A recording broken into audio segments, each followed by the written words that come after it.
দুচোখে একটাই স্বপ্ন, একদিন বিশ্বকাপের স্টেডিয়ামে বাজবে বাংলাদেশের জাতীয় সঙ্গীত।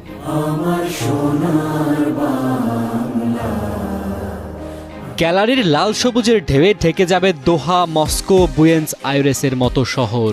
না, হাতে আর কোনো আর্জেন্টিনা ব্রাজিলের পতাকা থাকবে না, বরং উল্লাসে ভাসবে আমাদের নিজেদের পতাকায় মোড়া একটি জাতি। গোল করলে রোনালদো নয়, চিৎকার উঠবে শামিত হামজার নামে। কথাগুলো শুনতে স্বপ্ন মনে হলেও আজ আর তা অলীক নয়। ইতিহাসের ঠিক এমন একটা মোড়ের সামনে দাঁড়িয়ে বাংলাদেশ, যেখানে একটি মাত্র সমীকরণ মিললেই 2030 সালের বিশ্বকাপে খেলার স্বপ্নটা বাস্তব হয়ে যেতে পারে। 2030 সালের ফুটবল বিশ্বকাপ, যেখানে প্রথমবারের মতো জায়গা করে নিতে পারে বাংলাদেশ। আর সেই পথটা খুলছে 2027 সালের এশিয়ান কাপের দরজা দিয়ে। দীর্ঘ 22 বছর পর এই টুর্নামেন্টে খেলার সুযোগ জামাল ভুঁইয়াদের। বর্তমানে বাংলাদেশ খেলছে এশিয়ান কাপ বাছাই পর্বের চূড়ান্ত রাউন্ডে, যেখানে 24টি দল ভাগ হয়ে লড়ছে 6টি গ্রুপে। এই রাউন্ড থেকে প্রতিটি গ্রুপ চ্যাম্পিয়নই জায়গা করে নেবে মূল আসরে। বাংলাদেশ আছে গ্রুপ সিতে, প্রতিদ্বন্দ্বী ভারত, হংকং ও সিঙ্গাপুর। প্রথম ম্যাচেই পয়েন্ট তুলে নিয়ে আপাতত শীর্ষে জামালরা, কিন্তু সামনে সবচেয়ে গুরুত্বপূর্ণ ম্যাচ 10 জুন সিঙ্গাপুরের বিপক্ষে।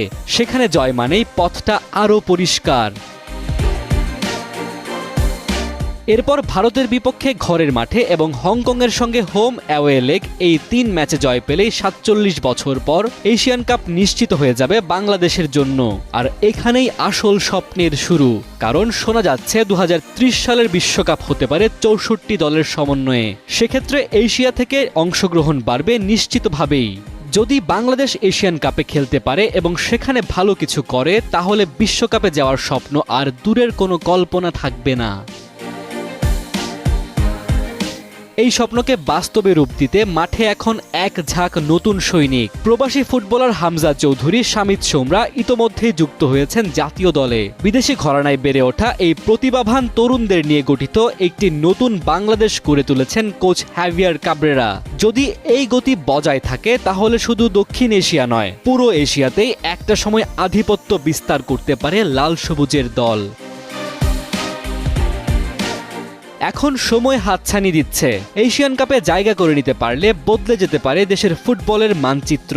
আর তখন আর কোনো ভিনদেশি নয়, আমরা নিজের পতাকা হাতে দাঁড়াবো গ্যালারিতে, গলা ফাটাবো নিজেদের খেলোয়াড়দের নাম ধরে। বিশ্বকাপে বাংলাদেশ খেলবে, এই আশাটুকুই এখন আশার চেয়ে বেশি, বাস্তবের এক হাত দূরে। মুবিন আহমেদ, সময়ের আলো।